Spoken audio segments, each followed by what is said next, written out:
जी हाँ दोस्तों, आज हम लोग बात करने वाले हैं जोमेटो के बारे में। आप देख ही पा रहे होंगे कि अपने आईपीओ के बाद इस कंपनी ने थोड़ी सी रैली दिखाई, लेकिन उसके बाद ये बहुत तेजी से नीचे गिरा और यहाँ पर एक राउंडिंग बॉटम बनाते हुए इसके ऊपर ही जब ये निकला, फिर उसके बाद इसमें लाइफ टाइम हाई की तेजी आई और उसके बाद अब ये लगातार ऊपर बढ़ते हुए चला जा रहा है और रोज एक नया लाइफ टाइम हाई लगातार नजर आ रहा है। तो दोस्तों, जोमेटो के अगले टारगेट्स क्या क्या हो सकते हैं वो सब जानने से पहले एक बार हम इसके फंडामेंटल एनालिसिस देख लेते हैं। तो कंपनी का पूरा नाम है जोमेटो लिमिटेड। 262 रुपए इसका मार्केट प्राइस है और इंट्राडे में आज इसने 12% से ज्यादा की तेजी दिखाई है। मार्केट कैप 2,31,557 करोड़ का है। स्टॉक पे 385 का है। बहुत ही ज्यादा हाई वैल्यूएशन है। यहाँ पर इन्वेस्टमेंट करना तो बहुत ही ज्यादा खतरनाक हो सकता है। ROCE 1.77% एंड ROE 1.76% का है। नंबर्स बहुत ही खराब है। बाकी पिछले एक साल के हाई लो की बात करें तो 88 का लो था और 279 का इसने हाई लगाया है। तो दोस्तों, आपको इस कंपनी के बारे में बता दूं तो ये कंपनी सन 2010 में इनकॉर्पोरेट हुई और ये इंडिया की one of the leading food service platform है in terms of value of food sold.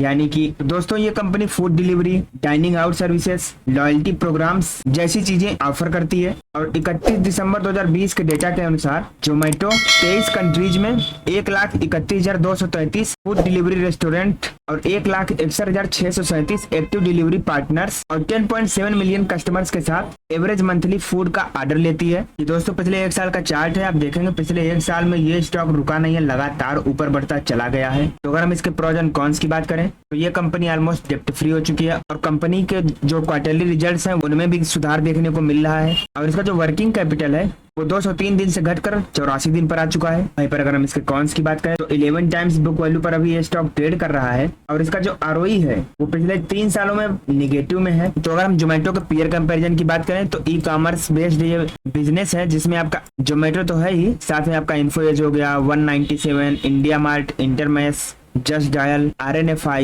इंट्रासॉफ्ट Technology जैसी और भी कंपनियां। यानी कि बात करें तो ये मिसलेनियस सेक्टर में काम करता है। तो अगर हम जोमेटो के क्वार्टरली रिजल्ट्स की बात करते हैं तो इसका जो सेल्स ग्रोथ है वो जून 2021 में 844 करोड़ का था, जून 2022 में 1414 करोड़, जून 2023 में 2416 करोड़ और जून 2024 में 4206 करोड़ का रहा। वहीं पर अगर हम नेट प्रॉफिट की बात करते हैं तो जून 2021 में माइनस के 361 करोड़, जून 2022 में माइनस 186 करोड़, जून 2023 में 2 करोड़ का प्रॉफिट मिला और जून 2024 में बात करें तो 253 करोड़ का भी प्रॉफिट हुआ है।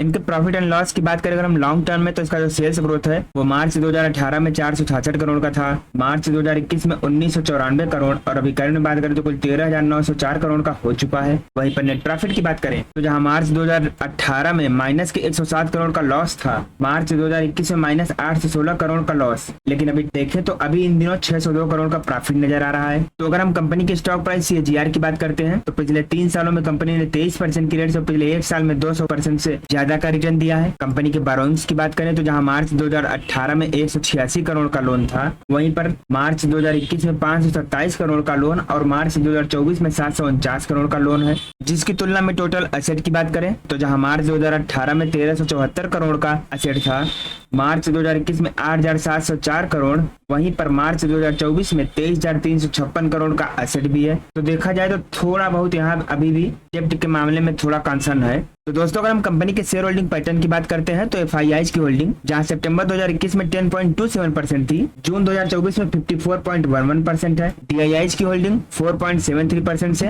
15.79% हो गई है। पब्लिक की होल्डिंग 81% थी जहां पर, वहां से घटकर 28% पर आ चुकी है। तो देखा जाए तो अभी करंट में सबसे बड़े शेयर होल्डर्स FIIs हैं। तो दोस्तों, अगर हम कंपनी की फोरेंसिक एनालिसिस करते हैं तो इसमें आपको 6 पॉजिटिव संकेत, 2 न्यूट्रल और 7 नेगेटिव संकेत देखने को मिल जाएंगे। जैसे कि कंपनी की जो लायबिलिटीज है वहां कोई दिक्कत की बात नहीं है। कंपनी के प्रमोटर्स ने कोई भी शेयर प्लेज नहीं किया है। कंपनी पर डिप्रिसिएशन का भी कोई इफेक्ट नहीं पड़ रहा है। कैपेक्स वर्सेस ROCE की बात करें तो ROCE बढ़ा है, ROE भी ठीक ठाक ही चल रहा है और वर्किंग कैपिटल अंडर कंट्रोल है। लेकिन रिटेल्स की होल्डिंग की बात करें तो यहाँ पर थोड़ा मैटर गड़बड़ हुआ है। अदर इनकम भी इनकी ठीक ठाक नहीं है। डेप्ट की अगर बात करें तो डेप्ट पर बहुत ही भारी कंसर्न है। शेयर प्राइस में भी इनके देखा जाए तो पिछले 10 सालों में कंपनी के हिसाब से ऐसा कुछ खास उछाल है नहीं। मार्जिन लगातार वोलेटाइल रहता ही है और ROCE में जो स्ट्रेंथ है वो भी लगातार मेंटेन नहीं हो पा रही है। तो दोस्तों, अगर हम जोमेटो के मार्केट शेयर की बात करते हैं तो 45% का इनके पास मार्केट है फूड डिलीवरी मार्केट में हैं। रेवेन्यू की बात करें तो इनका जो प्रोडक्ट है delivery revenue around 48.3%, hyper pure 26.7%, quick commerce business 21.6% and dine out advertisement 2.6%। Segment का ब्रेकअप करें तो रेवेन्यू फ्रॉम सर्विसेज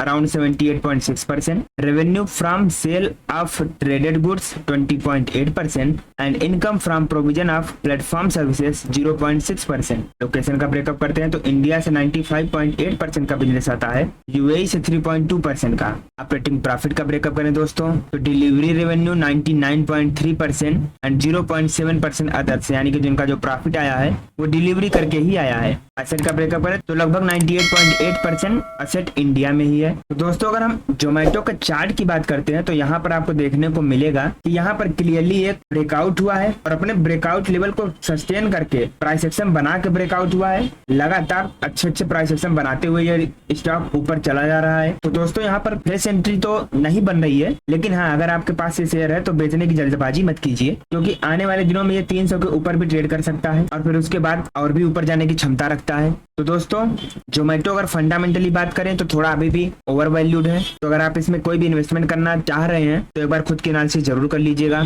और वीडियो को लाइक करके कमेंट में जय श्री राम लिखना मत भूलिएगा।